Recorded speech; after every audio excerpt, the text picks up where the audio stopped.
PM Awas Yojana नहीं आसला बहुत बड़ा खुशी खबर कहीं 2025 यही मानक मिल पीएम आवास योजना कहीं सरकार पीएम आवास योजना योग्य हिताधिकारी होता दरकार कहीं सरकार डेली डेली नुआ अपडेट करुँच तो ता सहित जो आपण जानते जो फानी आपण फनी हो कि आप जेकोसी बात्या हो एवं जो दाना जाइए से दानार बहुत क्षयक्षति तो से सब दृष्टि रखी सरकार कौन कले ये सब बजेट पास करने विधानसभा उपस्थापन कर शेष दृष्टि 2025 सुधा बहुत एमती हिताधिकारी योग्य हिताधिकारी अच्छा जो मैंने पाइबा हक पीएम आवास योजना से मिल आगर टंका क्या एमती होता कौन किए पाँच किए ना सब सरकार हिसाब रखुन समस्त जोटा योग्य जो मैंने अच्छा घर करने जो मैंने अति आवश्यक घर खंडे पाइबापी पीएम आवास योजना से माँ जनक भाई जनक पैसा पाऊना योजना किंतु जो मानक योग्य ना से पैसा अच्छी से घर लुटु नौ तो शेष दृष्टि सरकार कौन कले गाइडलाइन काटिदेले गाइडलाइन अनुजाई आपको पैसा मिलबनी जदि गाइडलाइन न मानुंट आप घर पाइबे नहीं तो शेष दृष्टि जो गाइडलाइन सरकार काढ़ी से गाइडलाइन अनुसार समस्ते जोरा योग्य हिताधिकारी अति घर जार आवश्यक अच्छी से फुल इनफर्मेशन दिया फुल इनक्वारी सरकार करेंगे कहीं जो सरकार ये बीजेपी सरकार ये सरकार कहते सबकि फुल इनफर्मेशन करेंगे फुल इनक्वारी हम कहीं आप देखो गोटे कथा देखो राशन कार्ड आगुरी भूत खाऊला राशन कार्ड एवं खाइब किए ना एक्चुअली जोटा राशन कार्ड जो मैंने योग्य अटंती से मैंने ही राशन कार्ड ही योग्य पाइबे आउ अन्य जी भूत राशन कार्ड अच्छी से कटिଯିव तो एसब दृष्टि सरकार डेली डेली अपडेट करों डेली डेली इनक्वारी करुँच तो शेष दृष्टि यही थरक योग्य हिताधिकारी किए पाइब 2025 से नहीं पीएम आवास योजना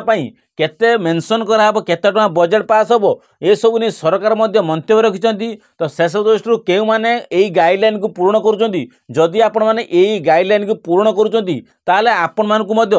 पीएम आवास योजना 2025 मिल तो शेष दृष्टि सरकार जो गाइडलाइन आनी कौन गाइडलाइन आनी आपको जानवा निहाती आवश्यक तो शेष दृष्टि सरकार कौन गाइडलाइन आनी देखु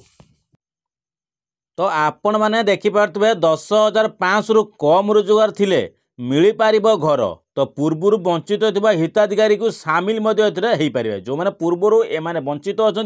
से मिल घर जो मैंने जो परिवार घर 10,500 रु कम रोजगार होची से सामिल कराब और से योग्य विवेचित हम और से पीएम आवास योजना घर मिलवा जाऊँगी तो शेष दृष्टि कौन रही देखूँ तो शेष दृष्टि सामिल हे योग्य बाद पड़ता अयोग्य 10,500 रु कम रोजगार थिले मिले पीएम आवास योजना यही प्रधानमंत्री आवास योजना नहीं पंचायत राज मंत्री बड़ सूचना कहते जे पंचायत राज जी अच्छा पंचायत मंत्री जी अच्छा से कौन कले बड़ घोषणा कर जो मानकर मासिक आय 10,500 टंका अधिक नथिबो सेमानकु योग्य विवेचित करा तो शेष दृष्टि आपंकर जदि एतिकी इनकम होउची तो आपण मानकु एथिरो योग्य विवेचित सरकार करेबे नहीं तो शेष दृष्टि हिताधिकारी आधार कार्ड सह मोबाइल नंबर संयुक्त करवा जरूरी तो शेष दृष्टि आपण आधार कार्ड रे आपण मोबाइल नंबर जरूर करूँ सूचनाटा दि जाएगी तो शेष दृष्टि आपण आधार कार्ड रे मोबाइल नंबरटा जॉइन कर दिंतु आ सहित आप देखो कौन लिखाई आवेदनकारी निज विभागर आवेदन करें गरीब लोकंकर फिंगरप्रिंट रहिबो और आधार संयुक्त करा तो ये जो एप्लाई कराब पीएम आवास योजना रे और हिताधिकारी कौन हम आप गोटे अच्छी जो पीएम आवास योजना जो आप आसो से आप आवेदन करेंगे और गरीब लोकंकर फिंगरप्रिंट से निहब और से मोबाइल नंबर आधार कार्ड सहित संयुक्त कराई दरकार तो शेष दृष्टि यहीटा ही आप मैंडेटरी सरकार कहते कौन सेहीपरि बाप पुओ अलग होते भी योग्य थिले से मिल घर जदि बाप पुओ अलग हो जदि से योग्य विवेचित हो मिल घर आउ दिव्यांग और विधवा को मिल घर ये देखो ये बहुत खुशी खबर दिव्यांग और विधवा जो अच्छा से मिल घर जापारे जदि कौन गाँव में 15 रु 20 परिवार घर दिय नथिबो काँ बोली कष्ट करा जाउथो ସେମାନଙ୍କୁ ରାସ୍ତା ବିଜୁଳି ପାଣି ଖେଳ ପଡ଼ିଆ ଭଳି ଆନୁଷ୍ଠାନିକ ବ୍ୟବସ୍ଥା ମଧ୍ୟ ଯୋଗାଇ ଦିଆଯିବ। ଯଦି ସବୁକିଛି ରାସ୍ତା ପାଇଁ ହେଉ ବିଜୁଳି ପାଇଁ ହେଉ ଯେକୌଣସି କ୍ଷେତ୍ରରେ ଯଦି ସେମାନଙ୍କର ଅସୁବିଧା ହେଉଛି ସେମାନଙ୍କୁ ସବୁ ବ୍ୟବସ୍ଥା ମଧ୍ୟ ଯୋଗାଇ ଦିଆଯିବ। ଆଉ ପୂର୍ବରୁ ତାଲିକା ପ୍ରସ୍ତୁତି ସମୟରେ ପାତର ଅନ୍ତର ଯୋଗୁଁ ଅନେକ ହିତାଧିକାରୀ ବାଦ ମଧ୍ୟ ପଡ଼ୁଥିଲେ। ଏଥିରୁ କ'ଣ ହେଉଥିଲା, ବହୁତ ପାତର ଅନ୍ତର ହେଉଥିଲା। विधानसभा कौन होता आप जो पंचायत राज कौन होता पंचायत कौन होता बहुत पांतर अंतर होता आपण नाम से काटी दौले। तो शेष दृष्टि एक हटाहब आ पूर्व जो मैंने आवास योजनार घर पाइबा वंचित होती से घर मिल जो मैंने पीएम आवास योजनार वंचित अच्छी पाइबा हक किंतु से दि जाए घर से पाइबे। आउ एथिपाई विभागर कर्मी बा कर्ता ट्रेनिंग दिज्व ये जो विभाग जो मैंने अच्छा नुआ जो स्कीम जो बाहर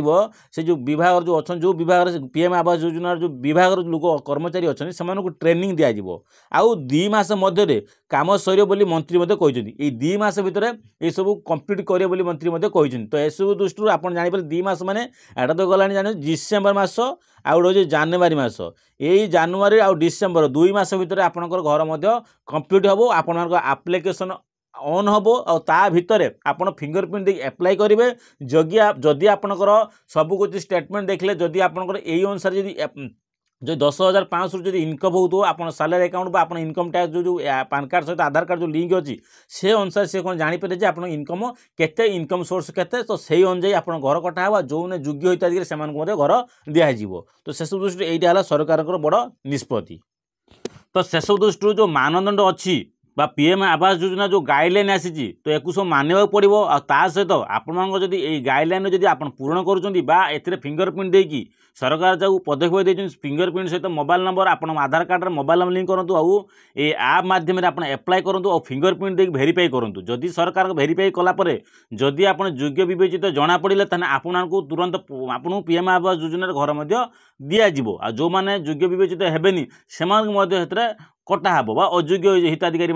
नाम घोषणा हम। तो शेष दृष्टि आपड़ यही गाइडलाइन अनुजाई आप कम कर दिंतु। पीएम आवास योजना 2025 ना आप 2025 माने जनवरी मास सुधा सबू सरकार पदवी कौन करेंगे ए इनक्वारी करेंगे जांच करेंगे सब वेरिफिकेशन करेंगे कहीं ट्रेनिंग देवा आरंभ हो गलानी से ट्रेनिंग प्रस्तुत होगापर आपण मानक से गाइड करेंगे और किमिति यही योजन समस्ते योग्य हिताधिकारी जो मैंने योग्य पाइबा हक अच्छा गरीब लोक से किमिति मिल पार नहीं गाइडलाइन अनुसार सरकारी पदवी जो मैंने ट्रेनिंग दिया से आपण गाइड करेंगे जो कौ मैंने पैसा पंचायत राज में पैसा पाई पारे घर पीएम आवास योजना रे। तो शेष दृष्टि आपर यहीटा ही अपडेट आसी। तो शेष दृष्टि आपर ये गाइडलाइन 2025 क्यों मैंने पाइबे से नहीं अपडेट आसीगला। तो जदि चैनल को आप पसंद कर चैनल को लाइक एंड सब्सक्राइब करेंगे कहीं आप लाइक एंड सब्सक्राइब कले मो चैनल आगामी दिन में भल भल भिडियो नहीं आसपारी। तो से भल लाइक